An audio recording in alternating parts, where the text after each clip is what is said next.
தமிழக சட்டமன்ற தேர்தலில் இதுவரை எதிரெதிர் துருவங்களில் இருந்தவர்கள் ஓரணியிலும் ஒன்றாக இருந்தவர்கள் திடீரென மறுபக்கமாக மாறி நிற்கும் சூழலும் காணப்படுகிறது.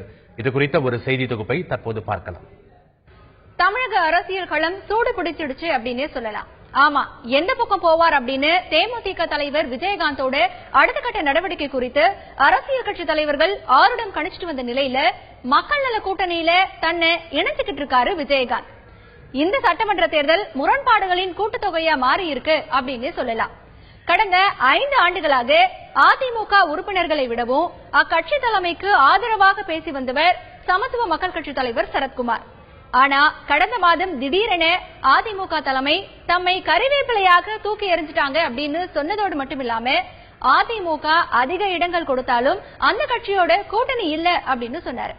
ஆனா சில நல்ல உள்ளங்கள் தங்களை இணைச்சிருக்கிறதா கூறி அதிமுகவோட கூட்டணி அமைச்சிருக்காரு சரத்குமார்.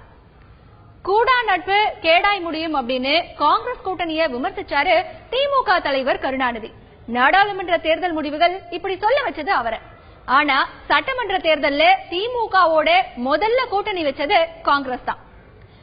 எங்கள் விமானம் டேக் ஆஃப் ஆகிவிட்டது, இனி யாருக்காகவும் காத்திருக்க போவதில்லை என தேமுதிக காலதாமதம் செய்தது குறித்து மக்கள் நல கூட்டணியோட ஒருங்கிணைப்பாளரான வைகோ காட்டமா சொல்லியிருந்தாரு.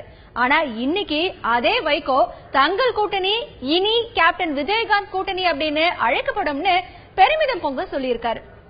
இவ எல்லாவற்றிற்கும் முன்னதாகவே தனித்து போட்டி அப்படிங்கிற அறிவிப்பை வெளியிட்டு முதலமைச்சர் வேட்பாளர் தாம் தான் அப்படிங்கிற அறிவிப்பையும் வெளியிட்டு மக்களை எதிர்கொண்டு வருகிறார் பாமகவோட அன்புமணி ராமதாஸ்.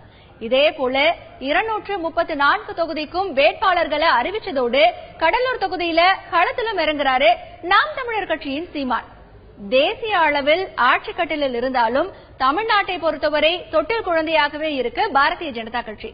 நாடாளுமன்ற தேர்தலில் தங்கள் கூட்டணியில் இருந்த முக்கிய கட்சிகளை ஒவ்வொன்றா இழந்துட்டு வருது பாஜக. ஏறத்தாழ தனித்து போட்டி அப்படிங்கிற நிலைக்கும் தள்ளப்பட்டிருக்கிறது பாஜக. இந்த சைக்கிள் எந்த திசையில பாயும் அப்படின்னு தெரியாத நிலையில தமிழ் மாநில காங்கிரஸ் தலைவர் ஜி.கே. வாசனும் எந்த கூட்டணியில இணைவார் அப்படின்னு இன்னும் அறிவிக்காத சூழல்ல புதிய தமிழகம் கிருஷ்ணசுவாமியும் இருக்காங்க. கிட்டத்தட்ட தமிழக தேர்தல் களத்துல எந்தெந்த கட்சிகள் எந்தெந்த கூட்டணியில இடம்பெற்றிருக்கு, எவ்வாறு தேர்தலை சந்திக்க போகுது அப்படிங்கிறது முடிவாகிவிட்டது. அனல் பறக்கும் பிரச்சாரத்தை இனி வரும் நாட்கள்ல கத்திரி வெயிலுக்கு இணையாக தமிழக மக்களும் பார்க்கலாம்.